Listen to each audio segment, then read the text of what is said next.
this talk is about spotting limiting beliefs and the impact that limiting beliefs can have on our experience. And it can be really tricky to notice limiting beliefs.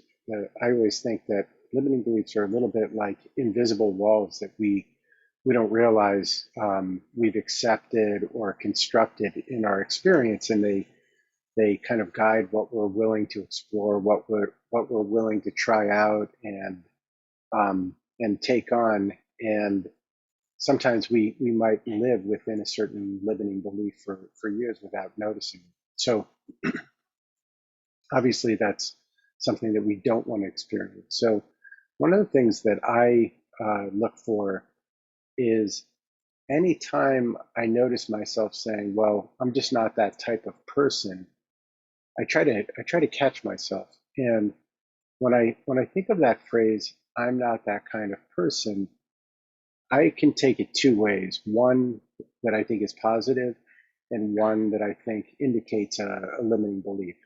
If I'm saying I'm not that kind of person, that can be pointing out a standard or a boundary. You know, if somebody's inviting me to do something that I feel that's out of alignment with my values, then I think it's very positive to say, hey, you know what? I'm not that type of person. That's not something I'm interested in.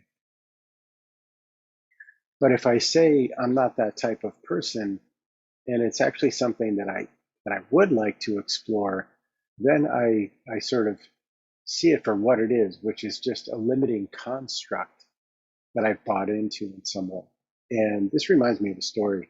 Years ago, I was working I was working catering actually, and there was another guy there.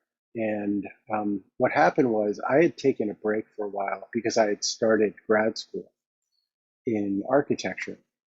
And when I came back, I saw this waiter again, and he said, "Hey, where you been?" And I said, "Well, I started grad school for architecture." And he said to me, "Oh, being an architect, that was my dream in life, was to be an architect." And I said, "Oh, so are you pursuing that dream?" And he said, "No, I can't because I'm not good at math." So he used slightly different language, but basically he was saying, "That's not me. I'm not good at math." And I just thought this was a real tragedy because, well, for two reasons. One, if you're not particularly good at math, maybe it's something that you can question, you can get good at it. Just because you're not good at that thing yet doesn't mean you can't get good at it. But the other thing, the real tragedy was having been in architecture school, I realized that even though there's this belief going around that you have to be good at math to be an architect, it's actually completely wrong.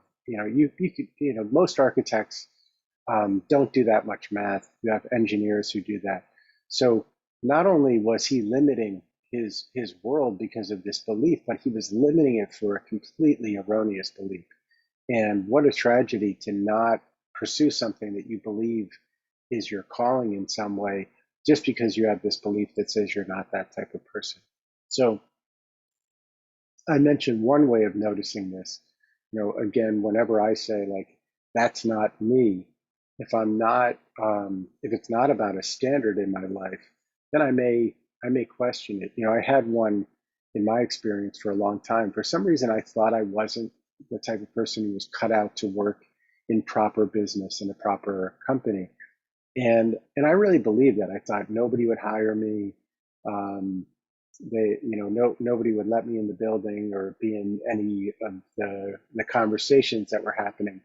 And I almost had to be tricked to to break down that belief. Some of the work I was doing invited me into certain meetings.